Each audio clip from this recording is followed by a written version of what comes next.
razzle dazzle, we're the best. No, the courts aren't on your side, but they're not on the tenant side either. Jen, like, you are independently wealthy when you are naked. I am over treating property management the same as real estate sales. I guess I'll lead the witness. I think it's freaking scammy.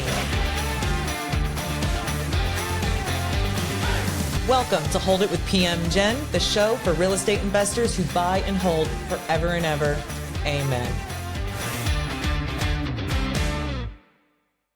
Welcome to Hold It with PM Jen. I'm your host. PM Jen stands for Property Manager, and this is the show for investors who buy and hold forever and ever. And today's episode's a special one. I have got a coven of millionaire real estate goddesses here to talk about short-term rentals. What's going on with them? Why is everybody so infatuated? And why are people falling out of love? Today's so interesting because our guests are both multi-hyphenates. Christina Vandergriff, she is a real estate broker, high-performance coach, author, title agent, and serial entrepreneur. She literally wrote the book on short-term rentals. It's called Vacation Rentals, the Ultimate Guide, and you can buy that on Amazon and on other retailers. She owns Mountain Valley Realty and a short-term property management company living in the northern tier of Pennsylvania. Christina, welcome. Thank you so much for having me. Well, great. And Mallory, if you've watched Hold It with PM Jen, like you should have every episode several times, then you're going to recognize Mallory Meehan, Esquire MBA, real estate professor at Penn State University, investor, attorney, advisor, and business owner. And among her ventures, Inspire Wealth Management and Consulting is probably the one most relevant to our audience. And Mallory is based in central Pennsylvania. Welcome back, Mallory. Thanks, John. Happy to be here. Well, this episode today is all about short-term rentals. And my hypothesis that, based on what I'm hearing, to be clear, I've never been in short-term rentals. Well, I've rented them. And like many people, I'm kind of over it, right? When I make my travels, I still check those sites, but often I'll pick the hotel option now because that's just more fitting with the way I like to travel and things like that. And I've never gotten involved in the management of it, but I experienced this in that I have clients calling me going, I've had a short-term rental, I'm over it, it's not producing at the level, it's a pain in the ass, whatever, it's time to go long-term rental with this property. Or I hear the people who haven't been in it yet who are really undecided. They don't know whether to use their property for short-term rental or long-term rental, and they're trying to get information. And so my hypothesis is that it is changing so significantly that people getting in need new and better information. So before we dig in, Christina, why don't you tell me how you got into short-term rentals and like what involvement you're at today? Sure. So I'm going to start off with, I own a mix of commercial long-term rentals and short-term rentals. And we actually had long-term single-family rentals is how we started, and then diversified over time. 2018, we bought a property down in Florida, and that was the first short-term rental that we created. So I got to experience having a property management company that managed it for us. Fast forward, we ended up buying a property locally to us that was near our home. And where we live, we're known for the Pennsylvania Grand Canyon. So it's a big tourist area. People retire there, they vacation there. And sometimes they actually move there and create businesses, but not as often as vacation or hunting. So bought what I call the Sky High Chalet, and it's actually on the cover of my book is a scene from that property. And we bought it with the intent that I wanted the property, honestly. It had 10 acres close to our home. We're big into the outdoors, so it was more property to latch on to our current home. And I thought about doing a long-term renter in there, but in our area, we would have been maxed out at $1,400 or $1,500 a month for rent. So just to get the property, of course, I did a business plan to use it as a short-term rental, and it's been a vacation rental for 6 years now, and it just every year continues to grow and grow, despite what the economy and the world has been doing. And so when I wrote my book, I was blown away by how busy it got. And I wrote that during COVID, which then, got a lot of traction and action from other people. But at that point in my book, I said that we're on track to make $60,000 gross that year. And we consistently do 80 to 90.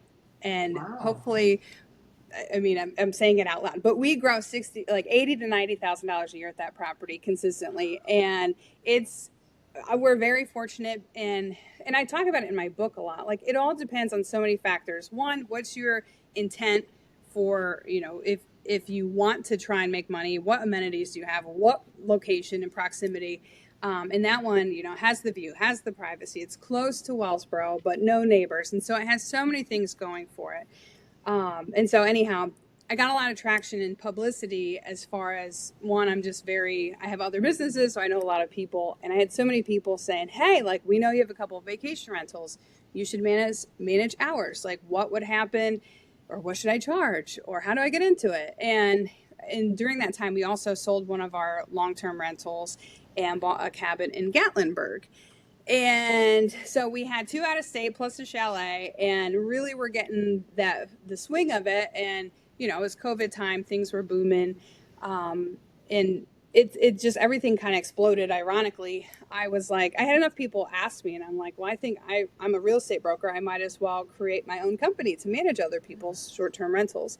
And the funny thing is, like, it's almost like being ahead of the trend. Like, we had them in our area, but there was no manager. And so I'm like, I'd be an idiot not to. The closest one was the Finger Lakes Poconos. Like, there's nothing in between. Mm-hmm. And so I launched MVR Vacation Rentals in that era, found the right people. Since then, have a cleaning company also that has stemmed out of it so we could have the consistent cleans. Sold my out-of-state properties to reinvest locally to our area. And it's just grown since then. So we own a bunch of them, and then we also manage 40 for others. And, it's a long, slow build, like other kinds of property management. There's not 100 people every year that are like, I want to do this. And especially with the population in our area, our ideal client is someone who maybe already has it, that they don't have to make a ton of money off of it. And they want to make extra money, or it's somebody that, like us, that wants the property, and to make the most, you're not going to be booking it on the holiday weekends. And, so I feel like that's a big thing before we get into your part and seeing what's changing or what's not changing is, what's everyone's expectations. And for us, I want to make the most money possible at all the properties, and I will take bookings to do so. I don't turn bookings down unless they have bad reviews, of course. But yeah, so that's a little background on us. That's interesting. Mallory, what's your experience in short-term rentals? Tell us what that's like. Yeah, so for me, I love my market. State College is one of the, it's the 3rd most populated city in Pennsylvania on game days. And so one of the trends that we had been seeing was we didn't have enough hotel space. And so we were getting all of these large volumes of people coming up for different events, students moving in, parents needing a place, people coming in for sporting events, concerts, all these sort of things. And so around the same time, Christina, we had bought our property, which we live right downtown, in 2019. And in 2020, the next door house to us ended up, the woman there was getting put into a home. And so we were talking directly with her children. And so I had told my parents, like, hey, this would be a great house for you guys to use, like, to come up and visit. And when you're not here, let's just rent it out on a short-term basis. And so that's kind of how things evolved. And so that house is a 4-bedroom, 2-bath house within walking distance of everything within the university, within, the downtown bar scene and restaurant scene. And so what I looked at was, if I am trying to make cash flow, I could either rent it, to Christina's point, I could probably rent it back then for $2,100 a month, or I look at some of these big events, and I'm not kidding you when I say we had an Ohio State weekend. I want to say it might have been 2 years ago, and we got $10,000 for the weekend. And so I was like, there's no way that I could, that would be like half a year of rent long term that I just literally got in 2 days. And so it was like stupid. Like, why don't more Is people that do as simple as just saying, I'm going to put a number out on the site and see if somebody pays it? There's so many algorithms that you can see, like that Airbnb uses and VRBO, and it's all based off of how big the event is going to be. And so, like, obviously, I knew the high demand weekends based on who our opponent was, and so you kind of fluctuate it, and you look at, okay, are there any other spaces close by that people could potentially stay in? What are they charging? And just kind of get a feel for what's happening. So honestly, with that one, I just kind of threw out a number, and I was like, if it doesn't rent, I'll lower it down like a month or two beforehand. And I'll tell you what, it got snapped up like that, which was insane. But you have like 4 families coming together, and so 4 different families, it actually is cheaper for them to do it that way than to each individually get a hotel room or find hotels that are in the same area. And so for me, that's kind of where things started. I then closed on a property in Bellefonte, which is the next town over. And I did this exact same thing. I was like, people will travel, and even if it's not right in State College, they still want to be close. And while I wasn't getting, the $10,000 a weekend, I was still getting, $3,000, $4,000 a weekend, which, far exceeded what the monthly rents could possibly be. And so when things kind of started shifting for me, and I guess we'll kind of get into this, is in 2023, the Borough of State College put out a new ordinance that basically said, in order to run a short-term rental, you have to be the primary residence. And so if you are not the primary, if you don't live in there full-time, you don't have the right to short-term rental your house. And so people have found workarounds. I've gotten to the point that they've flagged me so many times that I've just been like, I surrender, I give up, you got me, all right, it's now a long-term rental. My Bellefonte property, I could have kept doing it that way, but I had a long-term renter who was interested in it, and for me it was like, if I don't have to worry about the turnover, because we don't have a property management company like Christina to, hand things over to, it was just, let's just do long-term. So that probably increases the potential of, say, your Bellefonte short-term rental if now State College has limited them. So we've limited the availability there, and what's available isn't going to be attractive to your typical Airbnb customer, right? It's going to be the room, the spare room. They want the whole place. Correct. Okay. Interesting. But even though that was happening, you said, nope, I'm going to keep my Bellefonte because I'm keeping it simple. Yeah, I converted Bellefonte also to a long-term rental, so now both of those properties locally are long-term rentals, and Mallory's out of the short-term game right now. So something that's come up for me that I'm thinking about is, we always think about short-term rentals as being more profitable because we look at the difference between that long-term rent. You all mentioned that $1,500 versus the $3,000 or whatever a month, or in your, both of your cases, extremely higher. What sort of expenses are you seeing on the short-term rental that because one thing is you also don't have it rented 100% of the time. What's a good occupancy metric for a short-term rental, Christina? What do you think? So the chalet property I was talking about, that typically is like 75 to get the 80-90K a year, like that's 75% occupancy. Some of my others are 50 to 60% occupancy. It really depends on so many factors like weather, especially in the wintertime. If there's no snow, people aren't snowmobiling. So our busy season is obviously from like April 1st, fishing season, until after the Dickens Christmas festival in December. But as far as expenses, you're including utilities. We make the guests pay for the cleaning fee. So it's a lot of, it's very similar. And knowing, having the long-term rentals too, for us is very similar. And the part I left out earlier, not to circle back, but we wanted to diversify in it because we had so many tenants that were in their long term damaging our properties or catching them on fire or doing crazy, silly things. And so it was an opportunity to have a closer eye on what was happening more frequently for us. That's a benefit a lot of people seem to indicate, is that they like the fact that they won't be in their opinion, held hostage by a long-term tenant that Right. might not be performing well, and that would be difficult to get out of versus a long-term rental.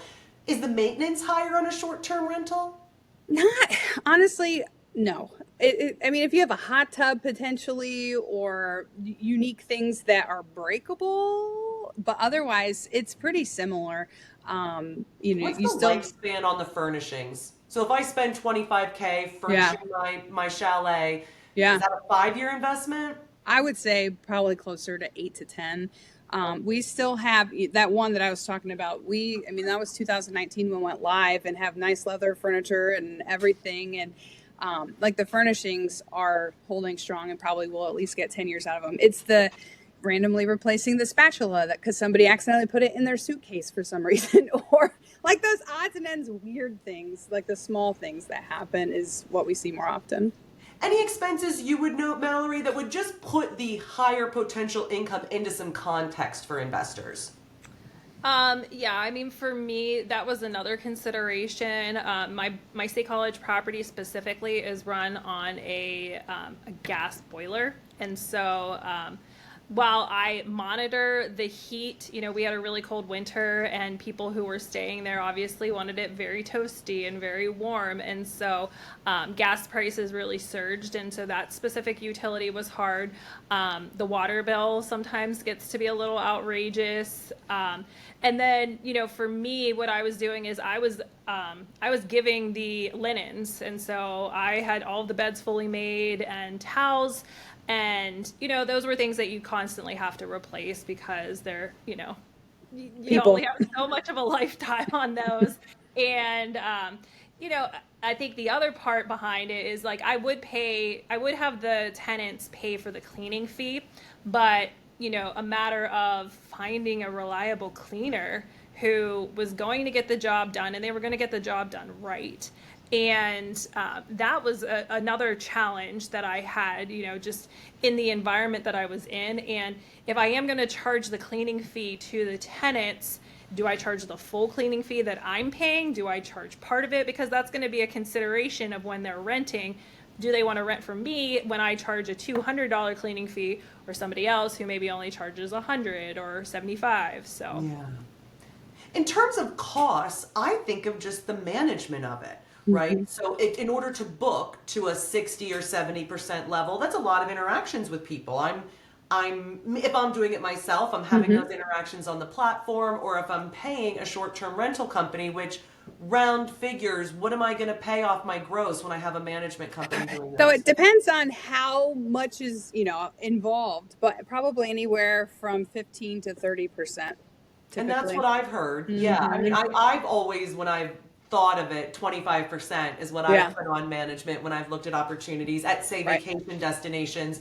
Yep. It's interesting too, Christina, you mentioned your most successful one, and Mallory, yours. You had proximity to that asset, and it served this other purpose. So Christina, your land acquisition, that kind of thing. Mallory, you're controlling your neighbors, but you also have this place for your family to come and stay. How much of your satisfaction with short-term rentals came from that other level of value? Like to your point, Christina, I'm never letting this property go. Whether anybody ever short-term rents it or not, I'm sure you're never letting it go. Right. Is it really just the income, or is it because you have this other purpose? Honestly, at this point, I think it's the income. We've had people, we paid $270,000 for this property. I've had people offer me $600K for it. And I'm like, do we keep this thing that keeps generating income, or that my husband and I can hunt on, or go sneak up in the hot tub to? We have two that are close to our properties, like I said, that added on to our home farm property. But we do have others that are out of that area too. It really depends on, like you said, what, like for me, if that was the only ones I was managing, it made sense for it to be close. But my husband calls me all the way Chris, because I'm either all in or all out. And so I'm like, I want more, and I want bigger, and I want this. And so I knew right away, like if I was going to do it, I had to create a company, because I'm only one person, which my others, well, most of them, except for the chalet, are through my vacation rental management company, because there is a lot of communication, and the more you have, the more chances for error or issues or whatever else. Well, that brings me to, I mean, so people have often said to me, you're just so dumb for leaving all this money on the table by not doing short-term rental management, right? Because until I met Christina and she had moved into my territory doing this short-term business, we didn't have anybody, right? So if you called me with a short-term rental or you wanted to do that, I'd go, good luck, but like, I don't know anybody helping people do it, except for there's like some online companies that will do the bookings, but of course they do none of the real work. Right. So, and I say to those people, well, listen, my business is set up against the long-term success drivers of long-term management, which is, you know, qualified tenancy and discipline management and preventive maintenance. I think if you can master those things, you're making money on long-term. But in short-term, right, it's a hospitality business. Mm-hmm. It is online reviews. It is quick turns. I'd love to know from you, and we'll start with Mallory, what, if you were talking to a new person getting into this, I want you to tell them, like, what do you have to nail in order to make money? Yeah, I think before anybody actually gets into short-term rentals, they really want to understand like what their goals are. They want to understand their buy box, and they want to understand how comfortable or how active they want to be in real estate. And so something that I teach in my online course is you have to understand first the market.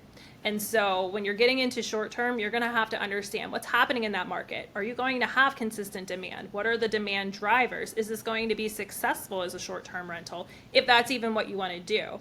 And then also as a short term owner, you're going to have to understand that this is an active part of real estate. This is not a passive investment. So you have to be comfortable and okay with that.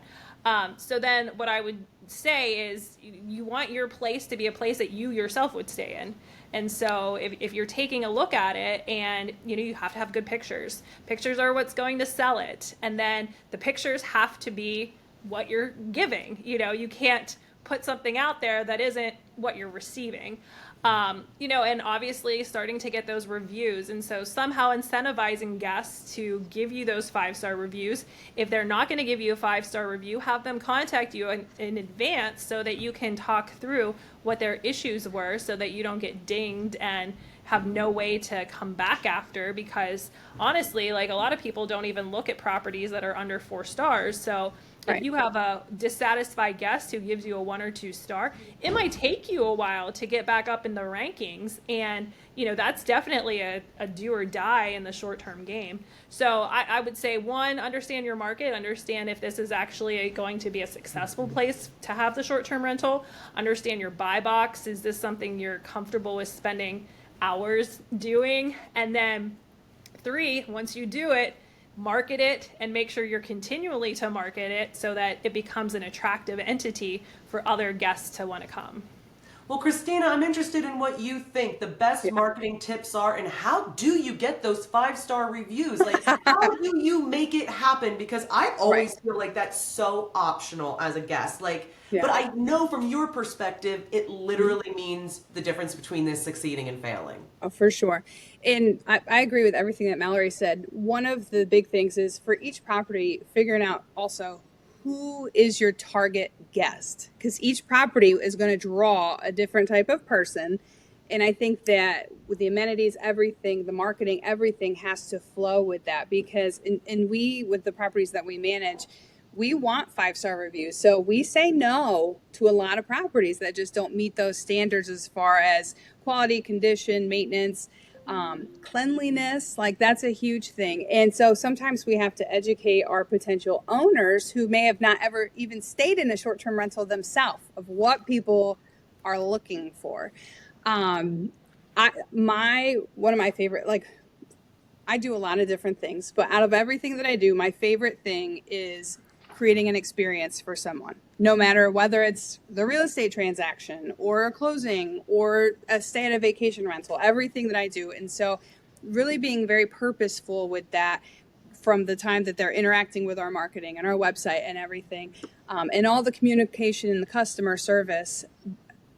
But it all boils down to a clean, and we train our cleaners. Like, a clean can make or break every single thing we do and everything we touch in our reputation. And so we're even very particular with who cleans for us with our cleaning company.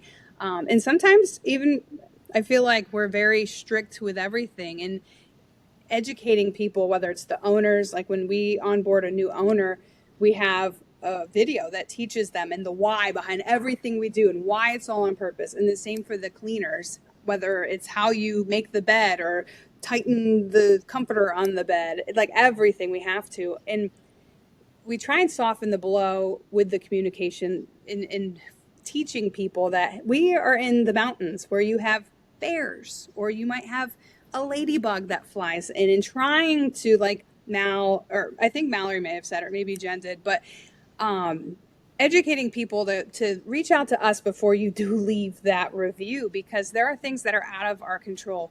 We had a guest that stayed a couple weeks ago that called one of my girls and said, "We didn't know you keep bears at this property. You didn't disclose that." And he was dead serious. And my girl was like, "Well, we don't keep bears, but if you don't want them in the yard, just go yell at them, like yell at them." And he, like, that was one of those situations where they could have left us a bad review because there was a family of bears in the backyard of the cabin. You just can't plan or predict anything ever with any of it, for sure. If you're serious about buy and hold investing, you need tools, not hype.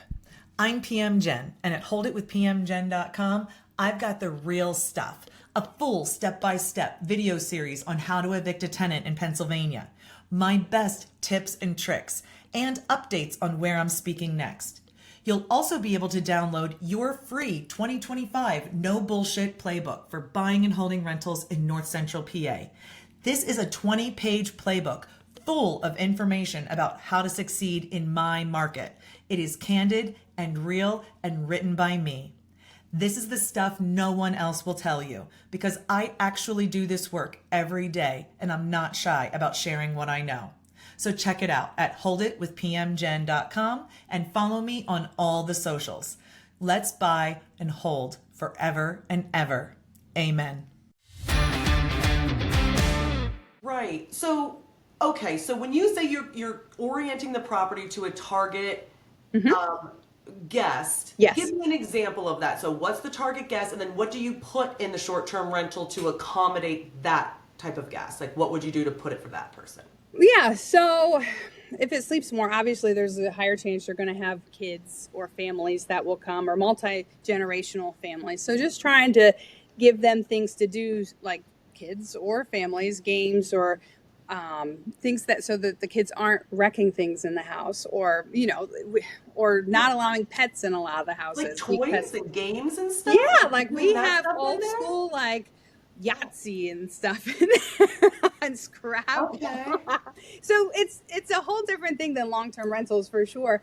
But it's definitely, I mean, if we have one of ours is a ranch level house, so we're probably going to attract people that can't do stairs and things like that. So we really try and accommodate who is there. We have a lot of properties that are like hunting cabins and things like that too, that have all the amenities, but we actually manage for sport of murder, all the murder sport amenities. I always call it that, but no, my husband. Now that I think of that, my husband does fly fishing, and this one place he goes has like a special cabin that's like they just like hose it all down or something. It's disgusting, but they love it. That's for them.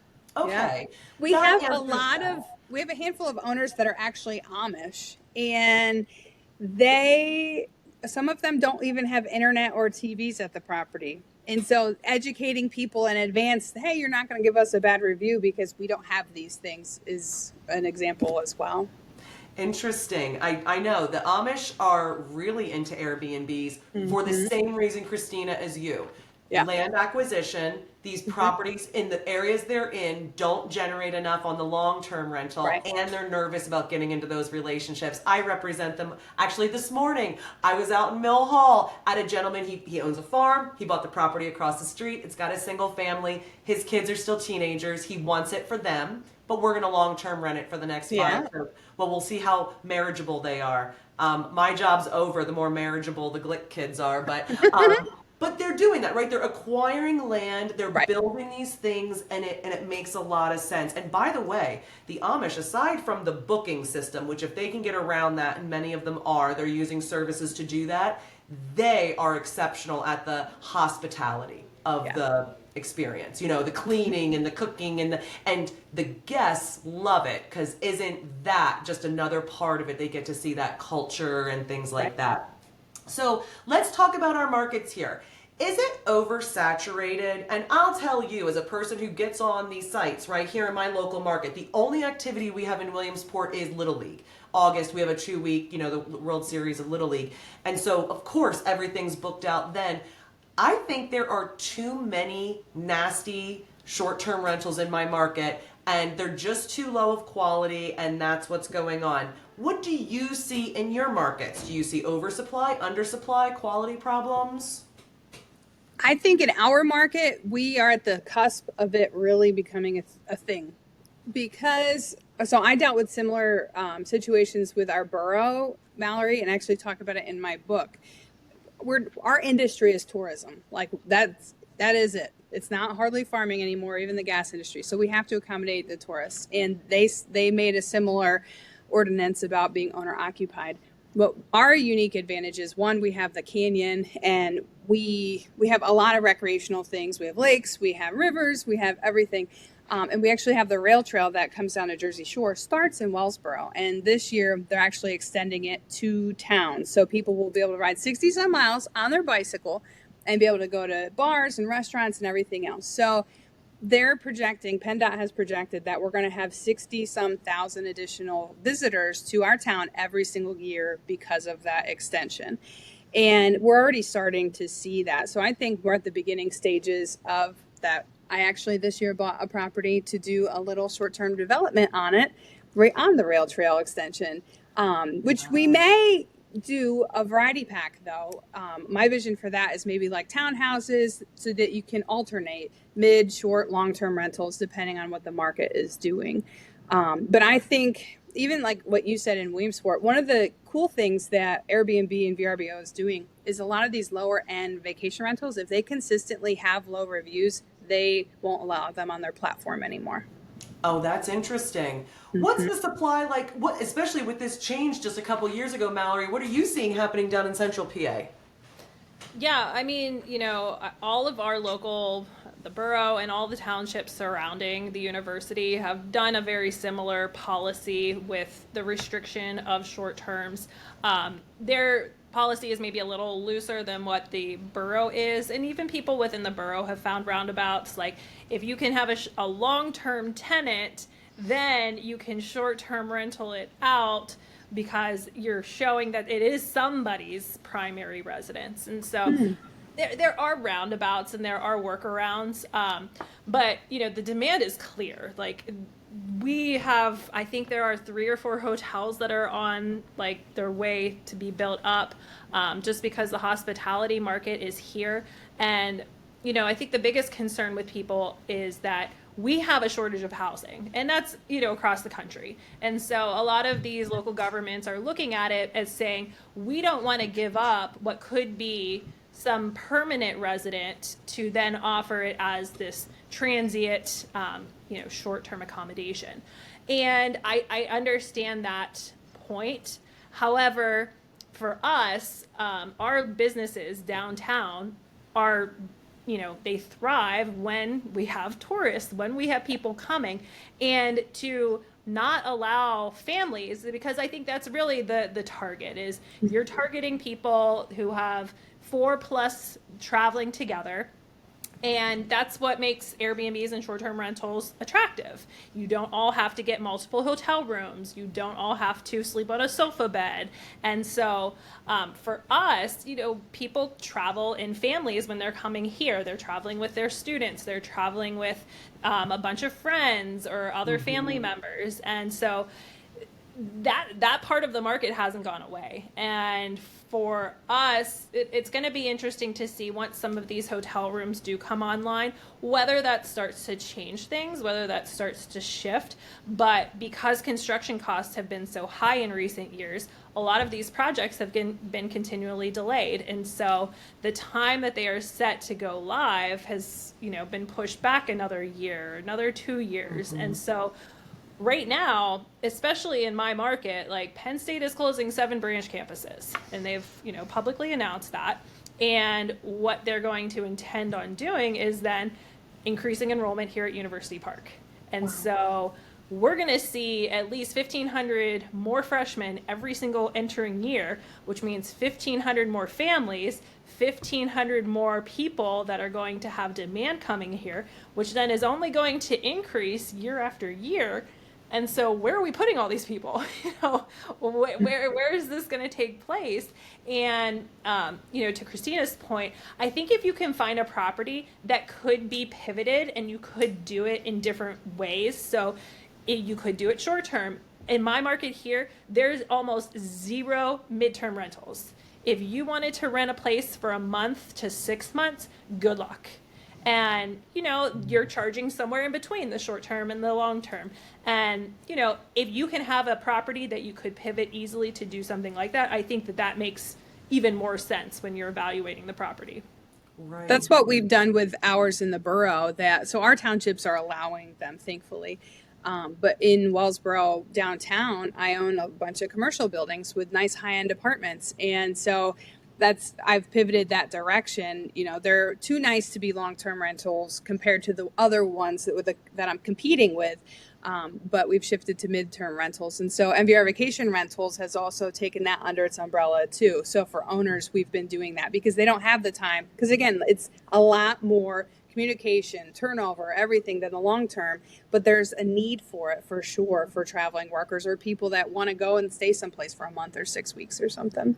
Right. So that answers kind of my next question, which was, where is the demand? And my lived experience, and Mallory, you just touched on this. I'm like, are people still even doing like Airbnb? Because it's such a pain with the cleaning fees and the rules, but I don't travel with children. I just travel with my husband, right? And we're kind of not doing the friends get together and, drink for the whole weekend anymore kind of travel. It was good for that too. But you make a really good point. When you travel with your family, of course, if I had children, I'm willing to deal with all those things because it's so much easier than doing the hotel. You're going to be seeing, you already said, Mal, you've got hotels being built in State College. Christina, you're going to see hotels coming in with 60,000 additional visitors every year. Have we seen anything where the hotels are trying to address this demand for this other kind of product that's more home-like and unique? Are they doing anything like that to compete with you guys? Yeah, we've definitely seen some listing their rooms on Airbnb and trying to go that direction. But unfortunately, I think so many of them are already, like our hotels are already at maximum capacity. So it's ironic that one of them was the biggest one fighting short-term rentals in our town. But geographically, how the layout of our specific area is, I don't know where they would build hotels, is the ironic thing. So we don't have level ground, and town's already developed as much as it can be with the terrain being the way it is. So, but I do see, especially in other areas, I know of a hotel down in like the main line that's what they were trying to do. They were trying to appeal to the families and offer more of a suite kind of thing, but they were putting them on Airbnb and trying to pivot for that demographic as well. I don't know that it's been working, but they were trying. Have you seen anything in hotels? No. Yeah, so I've seen this happen. Actually, there was an acquisition of a former apartment building, and what they did was they converted the apartment building into studio and 1-bedroom units. Every unit has at least a kitchenette, and so now you're going after more of those people that need to stay there longer. And so, if an apartment building comes up that you can put in a little bit of renovation to somehow subdivide it, that it would make sense to do it on either a nightly or a monthly basis, weekly basis. That's one avenue that you could potentially explore. Right. So I'm going to tell you a little story about a client that I had, and it's really on this midterm thing. So he got a 6-unit building in Danville. It had burned, so it was a complete gut job. Did a beautiful job, 1s and 2s, and I think maybe 1 studio, but 6 units in Danville. Beautiful job, and he furnished, I want to say 3 or 4 of them, trying to do midterm and short-term rentals. And after a year, he only had 2 months of occupancy total on like 1 unit, right? And he was obviously disappointed. I already had worked for him. He called me up. He was like, that's it. We're just going to long-term rent it. And of course I was like, you have 6 units ready to rent in Danville? Like, I'll just get them leased. No problem. So exciting for us. And he talked about his hope of the midterm rental. He had this idea that traveling nurses, and I hear this all the time. And here in Williamsport, we have not seen a traveling nurse since before COVID. They at UPMC, our local hospital system, made a change to actually bringing in Filipino nurses from the Philippines and making them more permanent. You know, that's how they met their needs. How could, if you're like my client with you found the apartment building, Mal, you converted it, how do you market it? How do you get into that traveling executive midterm? I mean, Airbnb and VRBO make short-term pretty easy.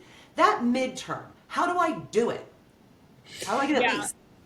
Christina, I'll let you take this one first. Yeah. So Furnish Finders is the #1 website for midterm rentals, but there's a lot of other traveling nurse and traveling worker websites out there. That's the most common one.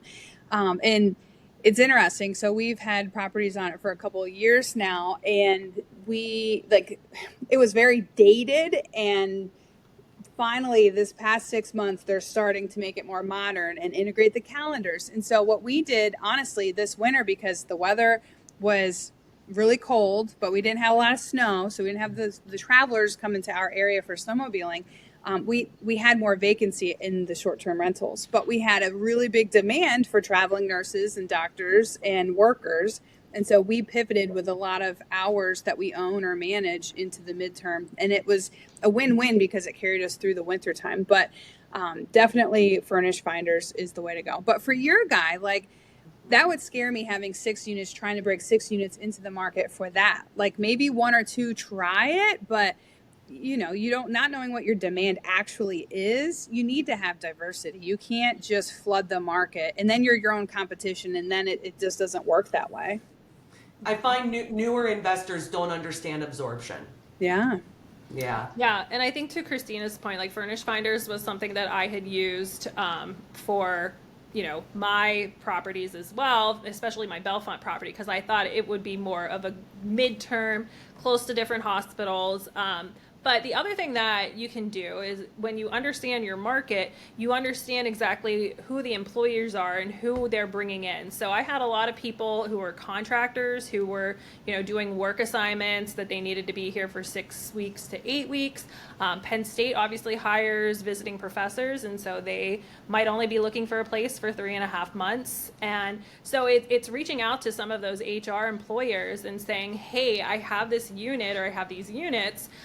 If you have somebody who's coming, please give them my info, and, you know, have a direct point of contact, and, you know, just networking that way. Because in Danville, obviously there's the hospital system, and for me, I wouldn't even go after the traveling nurses. I'd be going after the families that are staying there, that have patients in there. And so now it's reaching out to the hospital directly to say, hey, do you have a place that you direct families that need to bring, you know, a loved one here where they can stay, and it's not a hotel, it's more of a home feel that they can be a little bit more comfortable.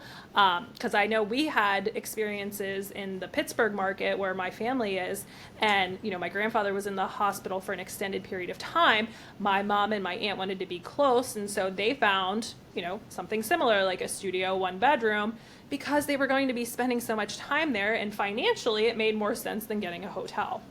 Right. So I think it's just all a matter of finding who those people would be within that market. I want to drill down on that, Mallory, and push back, because I have clients, right, who buy properties near the hospital, and they go, well, obviously you'll just call the hospital and they'll put a doctor or a nurse in here. And around our hospital, the doctors and nurses don't live next to the hospital. That is not the kind of area of town it is. And I have relationships with our local. We have been out to dinner. We know each other. But the only people I can build a relationship with are the physician recruiters. They are very invested in finding housing for these people, right? Because they're trying to match and make it attractive. But I have made no headway into HR departments at employers or beyond that. And I want to know from you, how do you get them? Because they go, okay, and they like take your flyer, and I've been like, you can have free app fees. Like, I've been like, as an employee of your company, I'll give them something to try to entice them. Give me your secret. How do we call these companies and get them to give us leads? Is there a tactic you use? There's not an app or anything. For me, I genuinely look for people and their career titles on LinkedIn. And, I try to go the professional route first and get them on that platform versus just like a cold email. And then that way they can kind of see my credibility and they can see what I've done and that I'm not just a Joe Schmo off the street who, doesn't have that street cred. So You're hitting him with that Esquire, MBA. Yeah.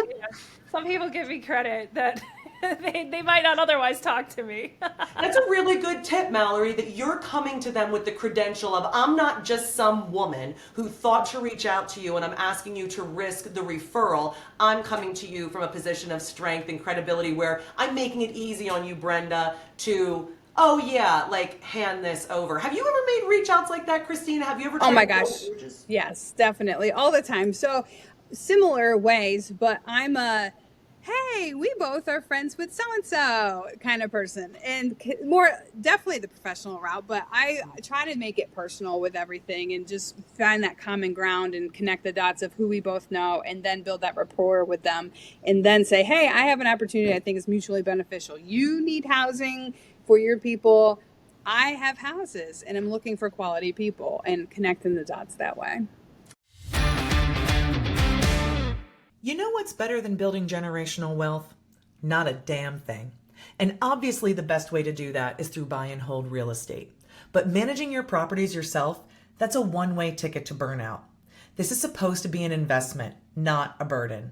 At One Focus Property Management, we don't just manage your rentals. We make buy and hold investment really work.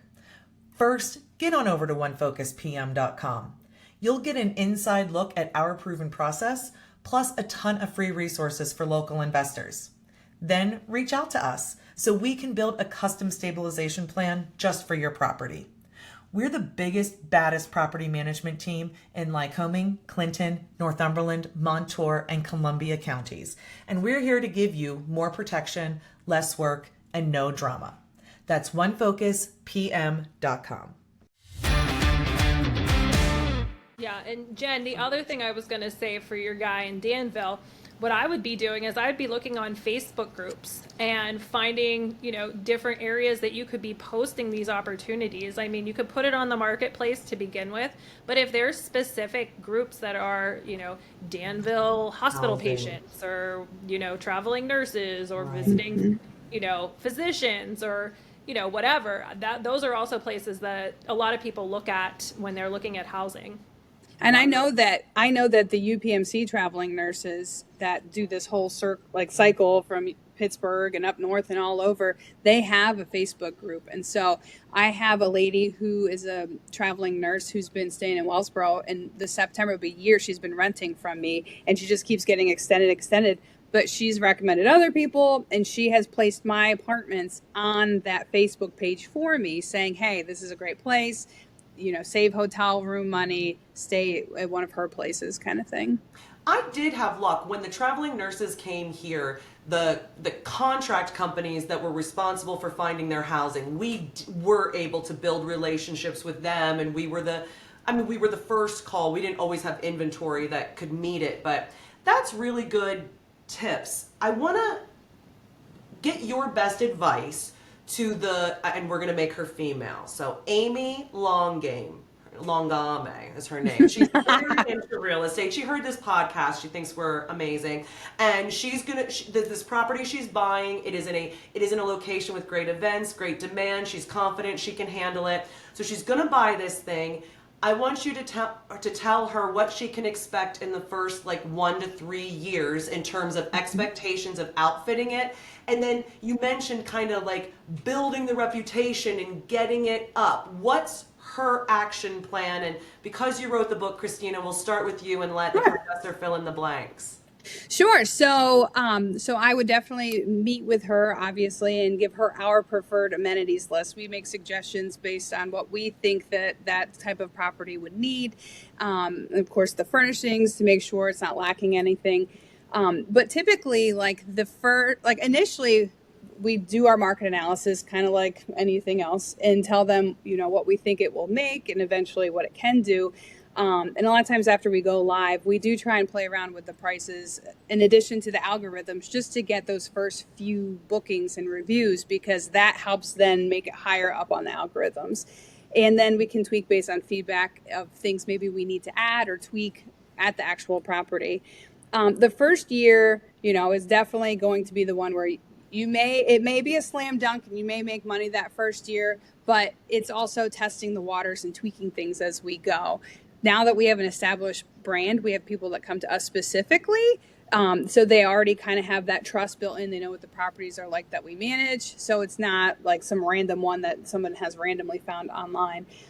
Each year, typically, as long as you're getting good reviews and you have a good product and can house the people and maybe the multi-generational thing, you will continue to build repeat business and referral business, and which is awesome. So like the property, the chalet that I have, we have people that have stayed 4 and 5 years in a row now because they fall in love with it and everything that it has to offer. That doesn't happen at every property if it's got a neighbor that has a dog that barks all the time or a neighbor that stares in the other direction all the time. So just being aware of those kind of things. But by year 3, you should be building up to that above 50%, booking, as long as you're priced right for the marketing and have everything on point. And, the biggest thing that it took time to realize and learn getting into it is when everybody was starting, like it was amazing. You just like being a realtor in that area, you just had to show up and you could sell a property. You didn't have any skills or knowledge or anything. And so since then, with the economy and the market and prices changing, you've had to pivot and you've had to get creative at times. And, if you just need to pay the bills and want it for a long-term investment, go the long-term route. But if you have the time and maybe the grit to give it time to get established and want to potentially stay there yourself and have a closer eye on it, I definitely think short-term rental is the way to go. Sure. What would you say the first 3 years Amy Long Game should be thinking about, Mallory? So one of the things that I love talking about, and you know this, Jen, are the tax benefits. I was going to say, she's going to talk about how she ain't going to pay taxes again. And if you have a short-term rental, that's now active income that you can show, and you can use the hours that you are working on this short-term rental as part of the real estate professional status. And so, especially if you have a high-income earner on one side and maybe another spouse or partner that wants to, be in real estate to help offset some of that active income, short-term rentals are a great way to go about that, because again, you're going to have the benefit of depreciation. You're going to have all of the expenses that you're paying, because your operating expenses are 100. You're not diverting anything outside of the cleaning fees maybe, but you're going to have those benefits. And so that's something I would consider, is to like, what are your tax goals and what are you looking to do? I would also make sure that you're considering having enough of a reserve, because things will come up. And for me, for instance, my Bellefonte property, I had a group of contractors staying there. They were my first guests. And one of them came back from a long day at the job site and fell asleep in the shower and flooded my bathroom. So, I then had to replace subfloor. I had to replace ceiling. And so you got to be prepared for those things, because sometimes insurance doesn't cover it all. And, I had to rush to find somebody to get in there because I had it booked for the next week. And so, you have to consider those factors as well. But, again, to Christina's point, really understanding what the market drivers are and what are guests really looking for. And sometimes that's what that first year is all about. It's kind of like testing it out, seeing what works, what doesn't work. One of the things that I found is that people like to tailgate in the backyard. So I now give them things to use to tailgate. So there's like cornhole boards and, chairs that they could set up. And so those were all things that I started learning over time, figuring out what people wanted, because I just thought this is a place for people to sleep and shower, and that's it. They're going to be downtown, they're going to be at the stadium, but sometimes they just want to hang out. And so giving them, those sort of things, but again, having that reserve budget up front for the what ifs and the oh shits and, this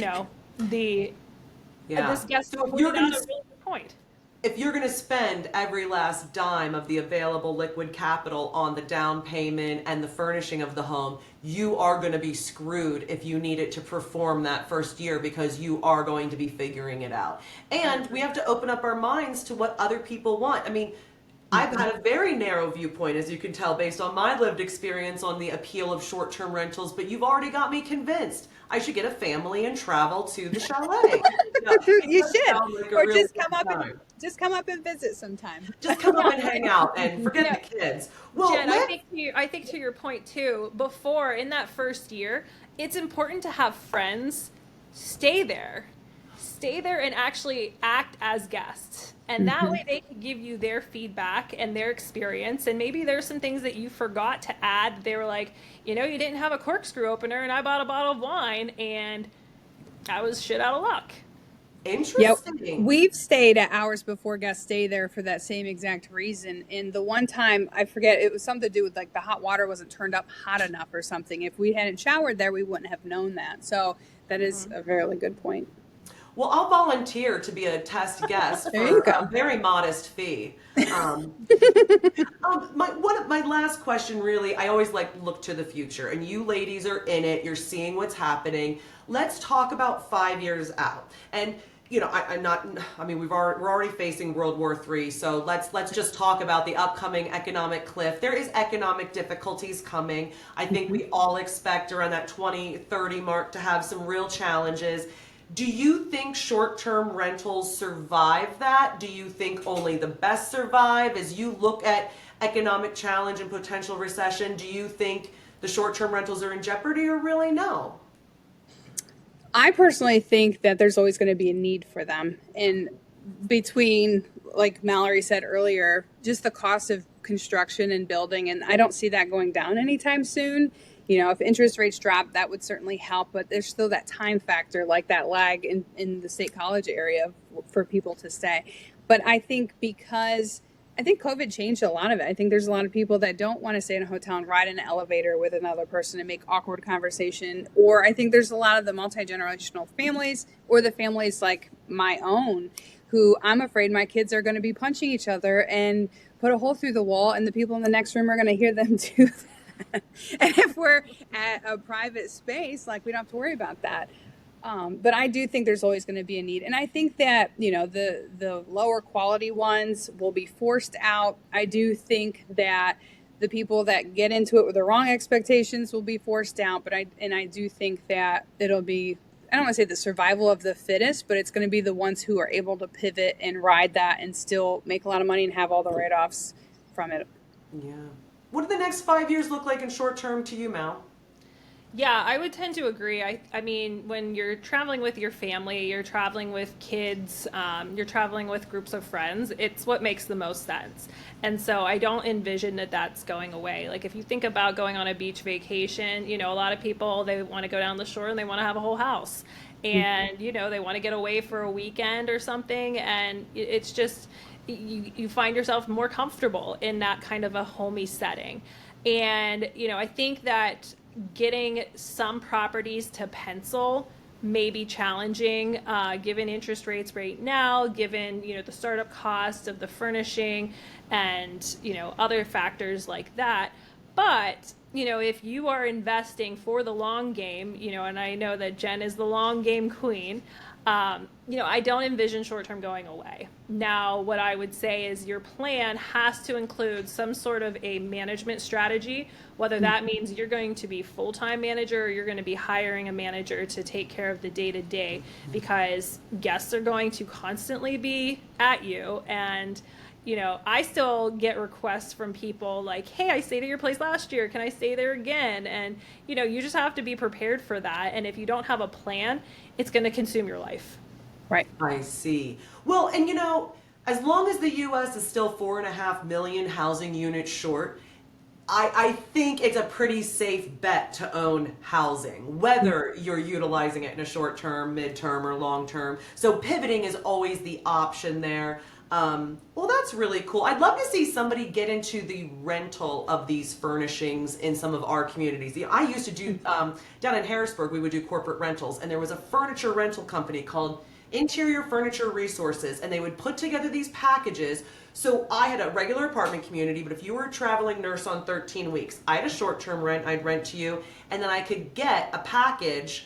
If you wanted 2 bedrooms, if you wanted the housewares down to, we actually put phones in back then, that's how old we were. But like the broom and the dustpan and the knives and the forks, we could get it all at different levels, and we just put a markup on it and put it on the rent.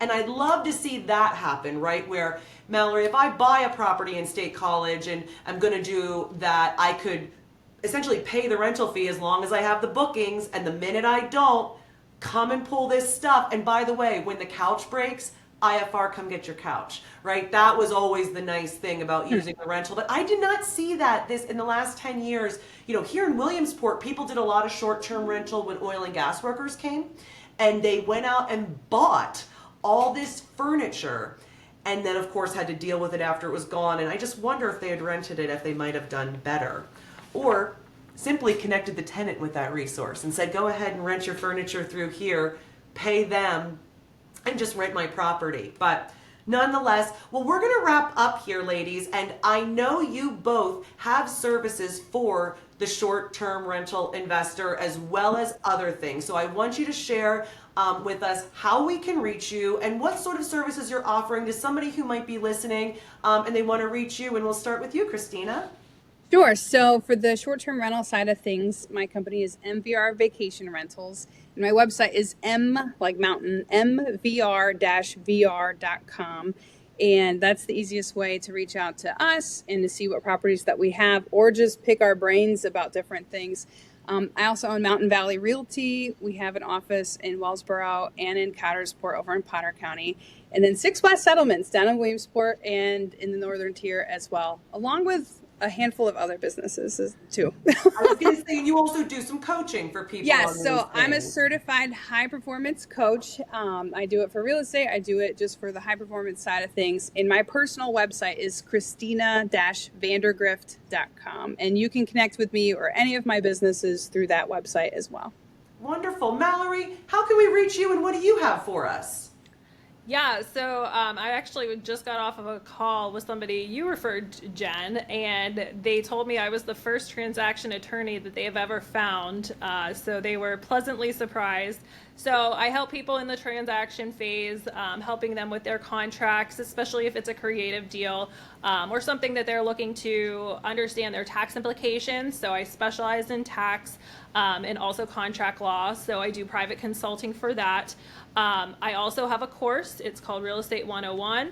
And it's for anybody who just wants additional knowledge and additional background about real estate as an investment option. And so it's a at your own pace self course that will take between 6 to 8 hours. I give a lot of resources, some contracts, some templates, understanding how to create a buy box, understanding how to evaluate property value, how to evaluate landlord tenant law.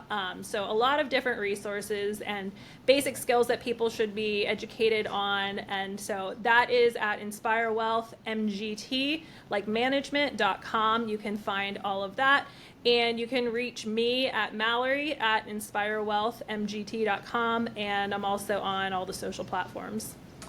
Thank you both so very much. I'm Hold It with PM Jen. That wraps it up for today, and I'll remind you to do as our sisters Wilson Phillips said, and that is to just hold on for one more day. Until next time.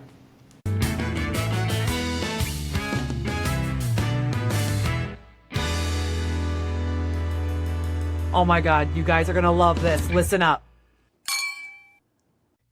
Somebody harassed our dear Kristen here on Facebook, and in their profile picture was a porch you recognize. Well, not a profile picture. So I woke up at like 6 in the morning and like usual, check my notifications because there's not that many. It's a quick check. It's fine. And I see, it happens sometimes. Kristen posts a video or I post a video and some creep says something creepy, right? And this guy said something creepy, nasty, whatever to her.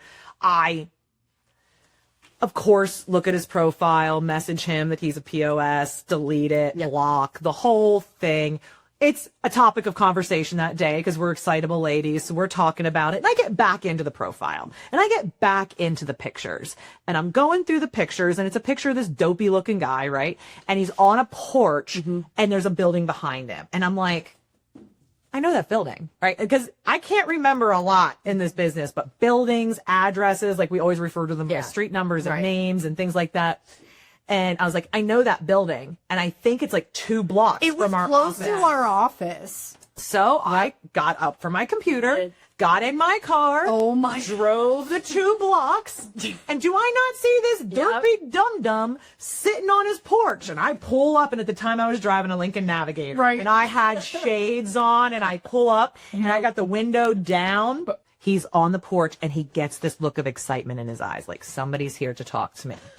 I go, let me make up a new name. No, you Jack Smith? He's like, yeah.